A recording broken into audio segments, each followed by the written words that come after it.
It was very important to me that the music not pay any attention to the genre of the film. What I wanted to do was to engage Hans in a very pure creative process. I was working on a completely different movie, and Chris said to me, if he were to write one page of something, and he wouldn't tell me what the movie was about, but he'd just write one page, would I give him one day, and just whatever came to my mind, I would start writing.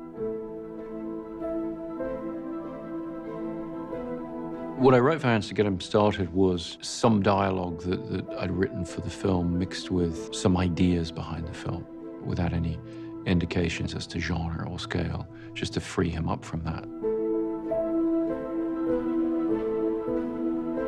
This is, of course, where Chris gets tricky, really about a father and his relationship to his son. It's only later on that I found out that the son wasn't a son at all, it was a daughter.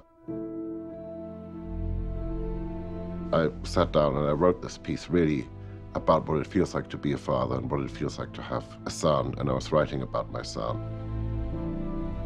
When he played me the piece of music which became the basis for the entire score, I thought it was absolutely perfect and captured the emotional qualities of the film that I wanted. And it was at that point that I told him that it was actually a large-scale science fiction film. I hadn't given him any clues about that. You know, it's not an action film, it's not Batman, it just isn't any of those things. I think what that did for him is it set him very firmly in a direction relating to the heart of the film. I mean, I listened to it extensively while I was finishing writing the script, and then when we were in production as well.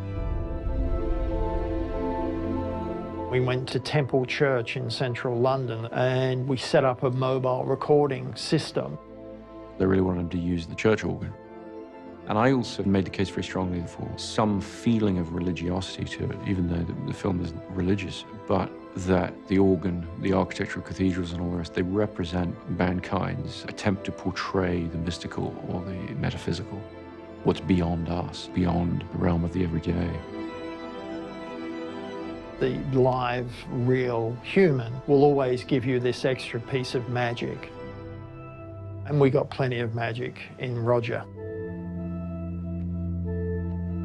Roger was this sort of amazing human being that happened to us.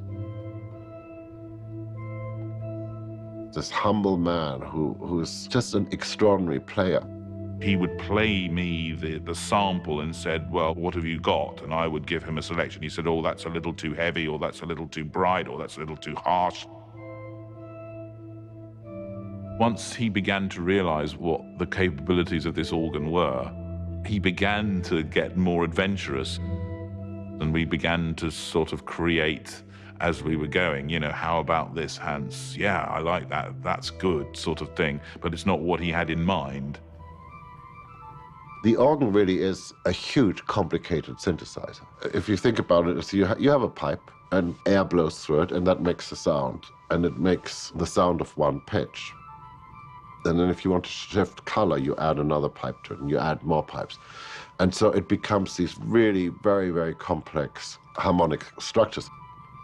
And there was this endless discovery going on for both Chris and me, you know, where Roger would take us through all these different voicings and all these different colors. You can even go a little darker. Actually, then we should go for this sound. There's something very human about it because it can only make a sound with air, and it needs to breathe. And on each note, you hear the breath. You hear the exhale. You feel a human presence in every sound.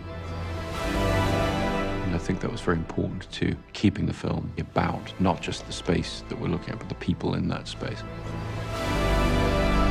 There's an intimacy as well as massive scale. Sometimes within a few bars, there's that shift.